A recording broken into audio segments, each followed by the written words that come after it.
I'm Haley. Do you remember which judge we studied last week? That's right, Deborah. The next judge to lead Israel was a man. An angel of the Lord called him a mighty warrior. Do you know his name? Let's watch today's Bible story video to find out. The Israelites disobeyed God, so God allowed Midian to rule over them for 7 years. The Israelites tried to hide from the Midianites. They remembered how good life was when they loved and obeyed God. So they cried out to God, "Save us." The angel of the Lord came and sat under an oak tree. The angel appeared before Gideon and said, "The Lord is with you, mighty warrior." Gideon was confused. "Please, sir," Gideon said, "if the Lord is with us, why has all this happened?" God chose Gideon to deliver the Israelites from the power of Midian. Gideon was afraid, but God assured him, "I will be with you." God told Gideon to tear down the altar to Baal, a false god. Gideon obeyed God, but did it at night because he was afraid of the men in the city.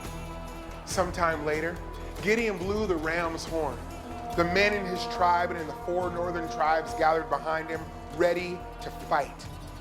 Gideon wanted a sign from God. "If you will help me save Israel, I will put fleece on the ground.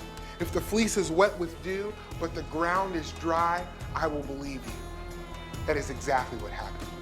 Gideon asked for another sign. This time, the fleece was dry and the ground was wet. Gideon had too many men in his army. He let anyone who was afraid to go to battle go home. About half the people left. "There's still too many," God said. God made a test for the people. All of them went to the river to drink. Anyone who lapped the water with his tongue was sent home.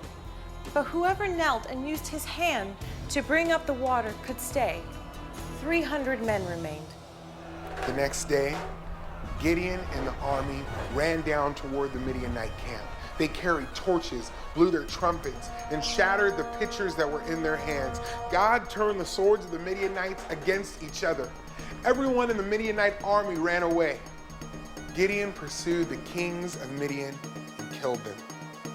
The Israelites said to Gideon, "You saved us. Please rule over us." "I will not rule over you," Gideon said. "God will rule over you." When he died, the Israelites again turned and worshipped other gods. They did not remember the Lord their God who had delivered them from the power of their enemies. The Israelites cried out to God because they knew they could not save themselves. Even Gideon was not enough to save them. God used Gideon to save his people, but God fought the battle for them. The people needed someone who was worthy to save them. Jesus Christ came to save us from sin because we cannot save ourselves. Only God, through Christ, can save us. It was Gideon. Gideon wasn't strong enough on his own to save the Israelites, but God used Gideon in his plan to win the battle.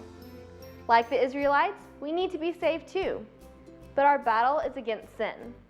We can't save ourselves, so we need someone to save us. And that's why Jesus came. He is our mighty warrior.